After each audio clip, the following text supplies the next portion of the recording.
While Ukrainian's military continues to be praised as an effective volunteer force, the U.S. military is having some interesting experiences in characterizing their own members, specifically in this regard to January 6th rioters. FBI, open up! A lot of it's a hoax. It's a hoax. I mean, it's a money-making industry, okay? Unindicted co-conspirators. Build back better. Build back better. We will build Babylon better. This time, a new world order. There was a Jan 6 jingle that eludes me at the moment. Oh, okay. Yeah, sorry about that. Well, just play it whenever it comes up. Mm-hmm. So we're going to go through a couple of different things here, and it's sort of culminating in an interesting opportunity for some news literacy practice. Mm-hmm. So we'll start out at yahoo.com. It's mirroring USA Today. The headline, "A Marine was arrested for the January 6th riot. But first, he was given a job in NSA intelligence."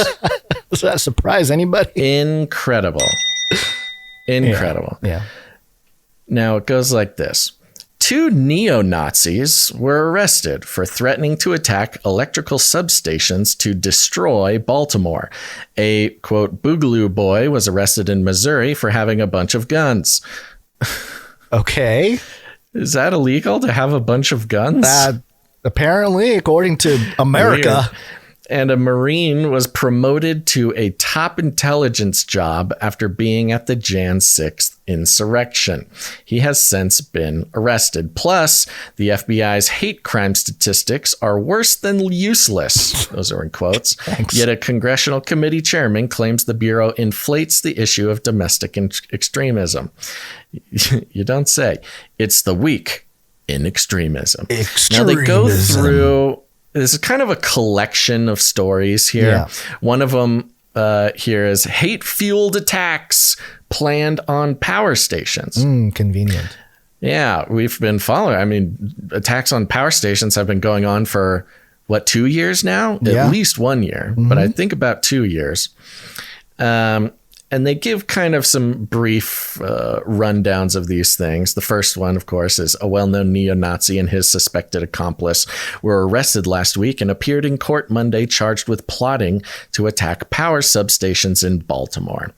We scrolled down and it talks about the Boogaloo boy who was arrested. Federal law enforcement officers arrested a Springfield, Missouri man in possession of 11 guns, a silencer, and more than 1,000 rounds of ammunition, body armor plates, and several pounds of explosives. Okay, well, everything in that list is not illegal except for the explosives. I guess the explosives really tipped the bucket on that one. January 6 rioters. As far as I can tell, the explosives really are the only illegal thing. I mean, 11 guns, lots of people have 11 guns. The rest of the stuff is just great flavor for the, the mainstream. The thing that would trigger people who don't know is the silencer. First of all, he's a murderer. It's called a suppressor, all right? You don't call it a silencer. That's what the movies call it. Which you can get. They're legal. It takes about 1.5 years to go through the background check, but you can get them. And 1,000 rounds of ammunition is like, okay, you took 1 trip to Shields. Congratulations. But yeah, the explosives, that'll do it. All right, then the next one goes into this January 6th rioter got intelligence role. A couple of weeks ago, I wrote about the arrests of 3 active duty Marines for their alleged roles in the January 6th insurrection. This week, The Intercept had a bombshell report that one of those Marines was transferred to, quote, a highly sensitive intelligence assignment at the headquarters of the National Security Agency after the insurrection, which is pretty incredible. Did they know? They had to have known, right? I mean, these people are smart. You would think he is moving to the NSA, the National Security Agency that has access to all of your phone records, all of your messages, all of your everything is stored at the National Security Agency. And they didn't think to check the guy's files. I mean, his Parler account I mean, if the dude was on Parler, it says he was there. Oh, they liked him. They liked his presence at Jan 6. I think that's the long and short of it here, is keeping your enemies closer, or maybe trying to lure him into committing some sort of bigger crime. Getting the job, doing some espionage or something. The Marine confessed to his role in the insurrection last summer, but was arrested only in January. Must not have been that big of a role then, if they just let him wander. They only arrest him when maybe certain things become inconvenient for him to be out. Interesting. That's what the NSA is for.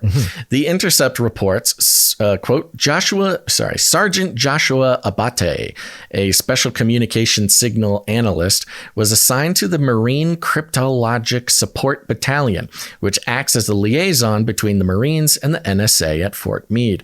The transfer into the liaison unit after the Capitol riot placed Abate inside one of the most sensitive facilities in the entire U.S. government.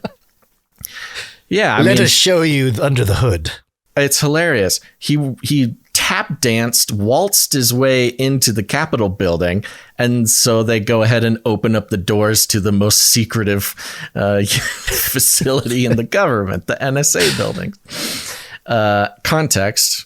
As I reported back in 2021, the U.S. military has a significant problem with extremism in its ranks. And that is the end of it. That is so interesting. So they want people to think that the reason why our intelligence apparatus is not functioning properly is because they let extremists in. It's not that they created the extremists or abated. Exactly. You put this whole thing into context. That was kind of the kicker at the end for me, is it's like the very last part of the article is a bullet point that says context. You're like, okay, give me the context. And the context is, as I reported back in 2021, the U.S. military has a significant problem with extremism in its ranks. Well, what was being reported back in 2021 was Trump supporters are in the military. Oh, no. But in this case, you have someone who attended the January 6th event, doesn't say exactly what his role was. Yeah. I mean, you had people from, grandmas and grandpas sitting in their wheelchair out on the lawn to, zip tie guy or QAnon guy. Shaman. I was just going to say, I know you were calling him Abate, Abate, the guy's name, Sergeant Joshua Abate. Yeah, I just guessed and went the word. Maybe that's how you pronounce it, but abate. It's spelled abate, and abate means to decrease in force or intensity, to become defeated or become null and void. Oh, that's interesting. It's kind of an interesting name. I mean, if they were going to have a cover name for this intelligence agent here, that was, I don't know, went public or something. I mean, that's a name that would have a message, is all I'm saying. Yeah. Now, they were basically, what they did was they just summarized the Intercept article. Did you spend much time on the Intercept article? Not a whole lot. I mean, I skimmed it a little bit. It's dense as all Intercept articles. So, but yes, for the most part, it covered the same points and, of course, more detail. And we have the links to all that. So here's one part of the actual Intercept. Where is it? Following his, I don't want to have to read the whole thing here. What was it? A Marine charged with taking part in the January 6th insurrection at the U.S. Capitol was transferred to a highly sensitive intelligence assignment at the headquarters of the National Security Agency after the violent attempt to overturn the 2020 election results. Marine Corps officials have acknowledged the Marine confessed to his role in the Capitol riot last summer during a security clearance interview, but was not charged until last month. So he was getting a security clearance interview and talked about being at the Capitol. Now, I'm assuming that this security clearance interview was for getting the job at the NSA. So of course he can't lie to it. They already know that he was there. But they didn't charge him until last month, following his alleged participation in the 2021 insurrection. Intercept. What are you doing? Yeah, well, Sergeant Joshua Joshua Abate, a special communication signal analyst, was assigned to the Marine Cryptological Support Battalion. Yes, we know this. The transfer into the liaison unit after the Capitol riot placed Abate inside one of the most sensitive facilities in the entire U.S. government. 2 other Marines charged with entering the Capitol alongside Abate. So apparently they're just getting charged with entering. On January 6th, were also given sensitive new intelligence assignments within the Marine Corps after the insurrection, according to statements from the Corps. So they just took all 3 of these guys and put them in intelligence after this. Kind of funky, huh? Considering the context of January 6th was a lot of allegedness about intelligence agencies being involved, being there. What's that guy's name? Ray Epps. Yes. Perhaps playing a intelligence role in pushing things over the line. I don't know. This is what online people are talking about. Crazy conspiracy theorists. I don't have any of the details. But it turns out a bunch of the people who participated happened to get a bunch of great jobs in intelligence right afterwards. It's pretty cool and a little bit of a whoopsies, huh? It's just a coincidence. Yeah. Well, they have the picture of the 3 guys here: Micah Coomer, Joshua Abate, and Dodge Dale Helenon. Ooh, that's cool. I was going to say that. Helenon, yeah. It's like QAnon. Hellenen. Helenon. Dodge Dale Helenon. That doesn't sound like a real name, but it's all fun and games. It's all just a big show. So very fun. Fun. Okay. So do you have anything else in this article that you wanted to? I was going to move towards the debunker bunker, but there's a couple more links here if you wanted to connect those. Sure. Yeah. Okay, so we have the this was sort of supposed to be the as part of the resources for the fake story that we'll touch on in a second here. But back on the 6th of February, Reuters reported FBI charges neo-Nazi leader in plot to attack Baltimore power grid. It's the same story, interestingly enough. And then FBI warns of neo-Nazi plot as attacks on Northwest power grid spike. So it's just interesting how a lot of these outlets are making power grid. Yeah, they're just making the statement that neo-Nazis are attacking our infrastructure. It's a very psyop-y thing to do. If you want to have some insiders pulling off some infrastructure damage, because look, Joe's got to do his thing. The infrastructure is old, but it's not crumbling fast enough. So we need some assistance with the tear down. There's a lot wrapped up in there. You're right. There's policy, which we always want to point out the policy advantages of mainstream narratives. So when it comes to power grid stuff, lots of policy surrounding that. Yeah. There's also this very interesting narrative of a strange connection, collusion, and suspicious activity, both for and against, or maybe not for and against, in cooperation or adversarial between the military and intelligence agencies. And this, of course, is something that was reflected in a lot of the QAnon craziness. Yeah. Now, of course, QAnon being its own intelligence operation psyop, but a big part of that was, military and intelligence agencies. The white hats taking fighting down against the each deep other. Yep. FBI bad or good, well, or there's CIA good guys bad. trying to take out the bad guy. There's a civil war in the intelligence apparatus. And then there's the military, and they're also against intelligence, but also they work with, it's this whole complicated narrative. 74 degree chess or whatever. Not sure. Right. And so you have in this sort of interesting, I don't know, almost war of narratives, the Intercept article about all those Marines making it into some of the highest, most sensitive levels of intelligence. Here's just one quote from the Intercept again. The reassignments, meaning the Marines who got moved in there, yeah. Moved and promoted and stuff into intelligence.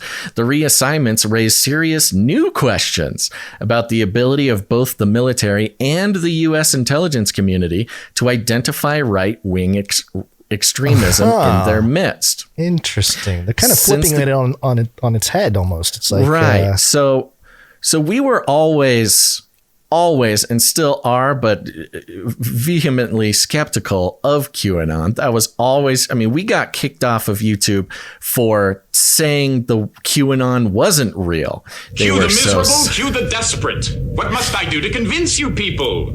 You're right, Q. Right. And so in a way, you have the Intercept using different words to describe a similar thing. QAnon would call it, white hat, black hat, where you have good guys in the organizations and they're infiltrating each other and stuff like that. The Intercept, of course, replaces white hat with right-wing extremism or whatever. Yeah. And they're talking about infiltration of one another, infiltration of the military and the U.S. intelligence community with, in this case, right-wing extremists. Since the Capitol riot, the Pentagon has claimed that it had been trying to root out extremists, but there have been few signs that the problem has yet been reduced, or even that the scale of threat has been adequately measured. So they don't even know how many, wild cards they have in their midst. Okay, so keep that in mind. A very good article. Of course, everybody should know, if you join our newsletter, you get all of our sources sent straight to your email box, which is a good place to go dig deeper into some of these things. So you have the Intercept basically reiterating in their own official words something that Q had been blabbering about for quite some time. And then you have Reuters talking about... pulling it up. FBI charges neo-Nazi leader in plot to attack Baltimore power grid. So you've got more extremists attacking power grids. You've got more neo-Nazi plots to attack the Northwest power grid. Power grid, a big theme. But there was this screenshot going around, Gons, and you and I saw it on Twitter. Yep. And this is an opportunity we always want to take for some good quality education in media literacy. This screenshot, do you have the screenshot up? I don't have the screenshot, but I do have the actual article. The actual article. Okay. So a screenshot of an article was going around and getting a lot of attention from an outlet called Real Raw News, which looks low quality, but it is formatted like a news outlet. It looks like a news outlet. If you look up on the tab, are you able to show people tabs? Yes.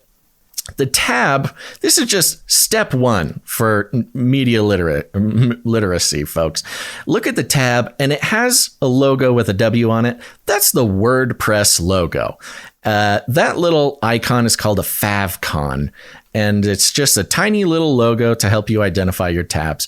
The fact that it has the WordPress logo on it, on the favicon, means that this is a WordPress website, and whoever runs this website didn't know enough about website making to change their favicon. Now, in their defense, we have not changed our favicon on our website. We have our canarycry.com is in shambles, and it is a WordPress website. Although I think we do have a proper favicon. Canary Cry NewsTalk does not have the correct favicon on it. It doesn't? I do not. No, we have the Squarespace logo. So what I'm saying is, we know this mistake because we are currently making this mistake. And it says, here's the headline: Marines catch FBI trying to sabotage substation in Idaho and kill them. Wow. So we have reports from Reuters and OPB about FBI catching Nazis trying to take down the power. take down the power grid. You have Intercept talking about Marines getting upgraded into intelligence. And now on this outlet you have Marines catching FBI. Catching FBI. It's like a love triangle. It's a whole mess. It is a whole mess. And keep in mind, chaos is the point. Yeah. Now, Gons, you want to take us through the about page of this website, Sure. just so everybody knows, realrawnews.com. Yeah, and here's by the way, their about page. So they have this big, long story, and we'll get to a couple points in there in a second. But if you go to the about page at the top, it says About Us. It says, how Real Raw News is trying to bring light to topics often ignored by others. Sounds like us. Real Raw News is owned and operated by Michael Baxter, a former mainstream journalist and former English teacher. He's got his little contact address there. There's a disclaimer in the About Us section, and it says this. Information on this website is for informational and educational and entertainment purposes. This website contains humor, parody, and satire, and that is in bold in this little disclaimer. We have included this disclaimer for our protection on the advice on legal counsel. So basically they're saying we may